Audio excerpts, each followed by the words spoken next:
ధర్మ సందేహాలు కార్యక్రమానికి తిరిగి స్వాగతం.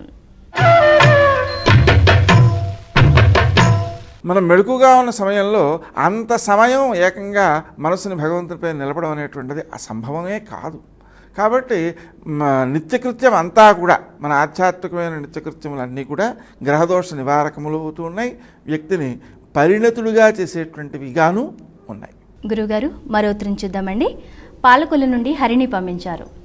పురాణాలలో స్త్రీలకు యజ్ఞాధికారం ఉందా అని అడుగుతున్నారు. ఒక స్త్రీ కానీ ఒక పురుషుడు కానీ ఈ యజ్ఞాధికారాన్ని చేసే అధికారము కలిగి లేరు.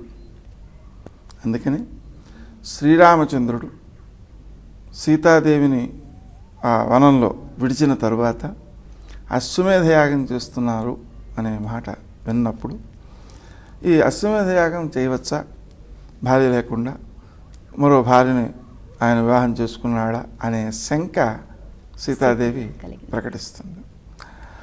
ఎందుకంటే వర్తమాన కాలంలో ఒక పరిశోధనలు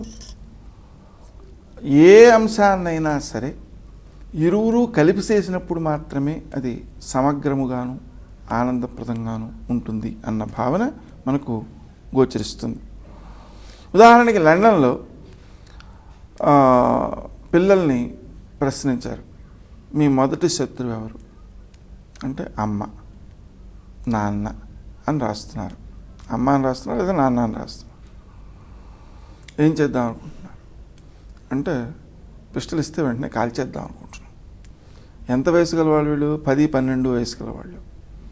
వీళ్ళల్లో ఎందుకు ఈ హింసా ప్రవృత్తి ఎందుకు వస్తుంది ఎంత అనే భావాన్ని పరిశీలన చేయడం కోసం గమనించినప్పుడు సింగిల్ పేరెంట్ సొసైటీలో తండ్రి మాత్రమే ఉండడమో తల్లి మాత్రమే ఉండడమో తమ దగ్గర అనేది జరుగుతున్నప్పుడు పిల్లల్ని ఏదైనా పని నచ్చకపోతే దండించడం జరుగుతుంది.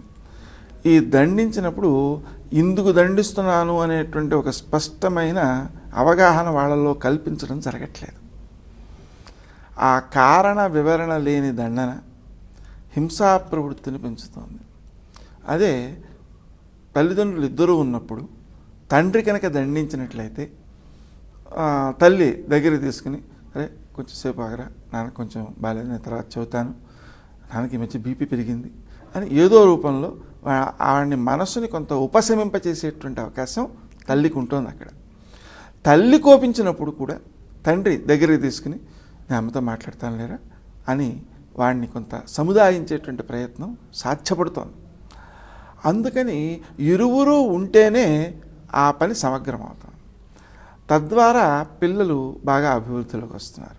అలాగానే ఒక యజ్ఞాది క్రియలలో కూడా ఇరువురు ఉన్నప్పుడు మాత్రమే ఆ క్రియకు పరిపూర్ణ సాఫల్యం వస్తుంది. అందువలన ఒక్క పురుషుడు కానీ ఒక్క స్త్రీ కానీ యజ్ఞం చేసినటువంటి ఆధారాలు ఎక్కడా లేవు.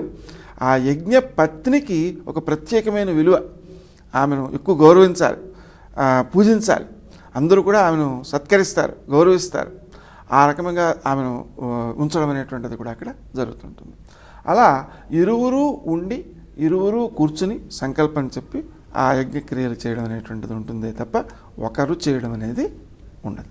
గురువుగారు, మీ అమూల్యమైన సమయాన్ని వెచ్చించి ప్రేక్షకుల సందేహాలను శాస్త్రోక్తంగా నివృత్తి చేసినందుకు ధన్యవాదాలండి. నమస్కారం.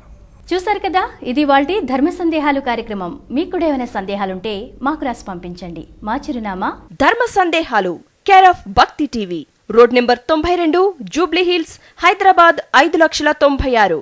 మా ఇమెయిల్ ఐడి bhaktihyd@gmail.com. రేపటి ధర్మ సందేహాలు కార్యక్రమంలో మళ్ళీ కలుద్దాం. అంతవరకు సెలవు. నమస్కారం.